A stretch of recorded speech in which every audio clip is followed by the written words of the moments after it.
Okay, hi everybody, welcome to today's tutorial. Today we're going to be designing this, and we're going to show you the step-by-step process. I'm just going to go through it really quick, and let's get into it in a short clip. So first things first, we're going to draw a background. To draw the background, I choose the red color. That's a kind of dark red color. Then I decided to go with white instead, and adjusted the color by using the point gradients. You can actually find that in effects or in Windows. Then you go to gradients. Then you see the gradients there. So I choose the gradients, and I adjusted the points. I added some points, and then made some of them to be a little bit dark and some of them to be bright. I already have the shape created. It's not, you can try and just do a random shape or any shape that you want, and I'm just going to look for a place where I can put the shape so that I can be able to blend it. So it's just a technique, and I'll show you how I can use the blend technique in this case. I've been using it for most of my videos, but also check those out. But I'm going to show you how I use this here and also distort. So I'm going to be picking my text from a um generated from what I generated from ChatGPT instead, and I'll be using a font called Clash or Space Text instead, a font called Space Text, and I will just position them and see which place is more suitable for the design. I'm going to scale up my random shape that's having a stroke instead, but in this case I filled it or I expanded it so it's become a fill instead. So I'm going to duplicate it, scale it down, then I add the blend mode. Now the shortcode for adding the blend mode is Control Alt B. That is the shortcode for adding the blend mode. So I'm going to adjust it by using the specified steps and reduce the opacity, and then I can be able to maybe place it, you can double click it, then double click on what you have blended, then you can be able to adjust them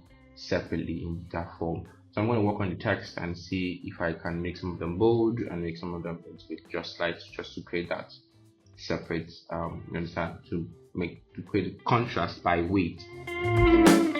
Then I will be changing the colors from black to red, so also giving up contrast by colors. So I've talked about this in my fundamentals of graphic design. You can also take the course. We'll be leaving the link in the description below.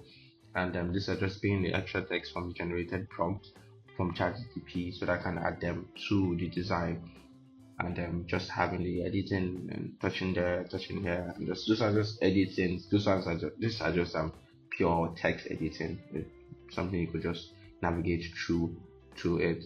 Then I will position my image to where I want it to be, where I also adjusting my text and seeing if it wraps around it. So the text and image will be much balanced, and I try much as possible to ensure that there are spaces from the edge of the text to where the text starts from, so that when you are posting it on different social media platforms, in case there's a scale, there's a scale adjustment or something like size adjustment, then you can be able to navigate through this. So I am going to be applying a ruffle effect to the random shape that I blended.